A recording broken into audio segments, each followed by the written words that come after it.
আসসালামু আলাইকুম। আজকে আমি খুবই একটা মজার সবজি রান্না করব। এভাবে একদিন সবজিটা রান্না করে দেখবেন কি যে মজার হয়।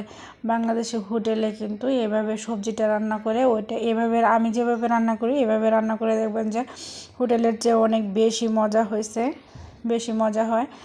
এখন অল্প একটু তেল দিয়ে দিলাম। তেল দিয়ে পেঁয়াজ কুচি, রসুন কুচি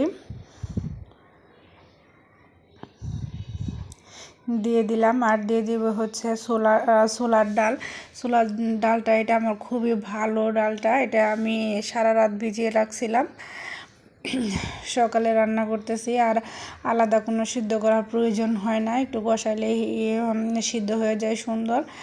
এখন লবণ, হলুদের গুঁড়া, মরিচের গুঁড়া, গরম মশলার গুঁড়া সব কিছু একসাথে দিয়ে অল্প সামান্য একটু কষায় নিব।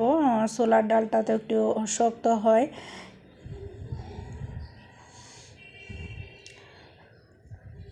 এটা হচ্ছে ধনের গুঁড়া, জিরার গুঁড়া,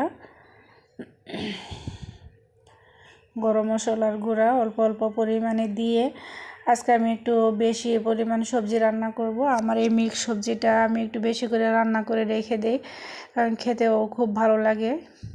এই একটা জিনিসে আমি একটু বেশি করে রান্না করি, না হলে আমি সবসময় কিন্তু একবারের জন্যই রান্না করি। কিন্তু মিক্সড এই সবজিটা বেশি করে রান্না করে পরে বাগার দিয়ে খাওয়ার সময় বাগার দিলে কিন্তু অনেক বেশি টেস্ট হয়, আর টেস্টে কোনো চেঞ্জ হয় না।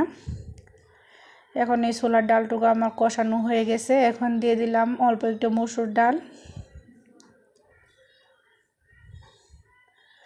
আর হচ্ছে অল্প একটু মুগ ডাল। শুধু মসুর ডাল দিয়েও রান্না করা যায়, কিন্তু এই সবগুলা ডাল দিয়ে একসাথে মিক্সড করে রান্না করে টেস্টটা আরও বেশি হয়। আপনাদের হাতের কাছে না থাকলে যে কোনো ডাল দিয়ে রান্না করবেন, তবে ছোলার ডালটা একটু দেওয়ার চেষ্টা করবেন, কারণ হচ্ছে ছোলার ডালটা দিলে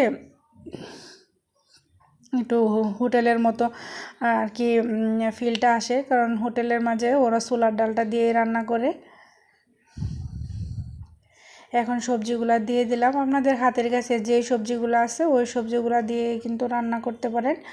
আর মিষ্টি লাউ আর হচ্ছে পেঁপেটা একটু দেওয়ার চেষ্টাই করবেন, কারণ হচ্ছে মিক্স সবজিতে মিষ্টি লাউ আর পেঁপেটা কিন্তু অনেক বেশি ভালো লাগে। আমি এখানে মিষ্টি লাউ, তারপরে হচ্ছে পেঁপে, ফুলকপি, মটরশুঁটি, গাজর, আর হচ্ছে অল্প একটু সিম দিছি, বাঁধাকপি অল্প অল্প করে দিছি। মিক্স সবজিতে হচ্ছে যত সবজি দিবেন তত কিন্তু খেতে বেশি মজা হয়। সবজিটা আপনাদের পছন্দ মতো দিবেন। এখন সবজিটা কিন্তু আমার অনেকটা সুন্দর করে কষায় নিছি, আমার 80% হয়ে গেছে। আর অল্প একটু পানি দিয়ে সবজিটা রান্না করে দিব। সবজিটা আগে সুন্দর করে কষায় রান্না করবেন, দেখবেন যে মশলা সব কিছু সুন্দর করে সবজির ভিতরে ঢুকবে, আর খেতে অনেক বেশি মজা হবে।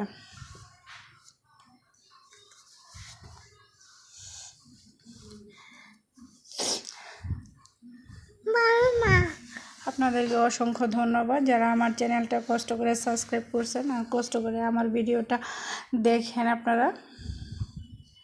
আমি খুবই সাধারণ রান্নার ভিডিও, আমি রোজ যা রান্না করি সেই ভিডিওগুলাই কিন্তু দেই। এখন সবজিটা আমার হয়ে গেছে, এরকম একটু মাখা মাখা রাখলে তো বাগার দিলে সবজিটা একদম পারফেক্ট হয়ে যাবে। সবজি কিন্তু অতিরিক্ত সিদ্ধ করবেন না, অতিরিক্ত সিদ্ধ করলে কিন্তু ওর টেস্ট আসবে না, টকটক হয়ে যায়। এখন আমি বাগার দিয়ে দিলাম।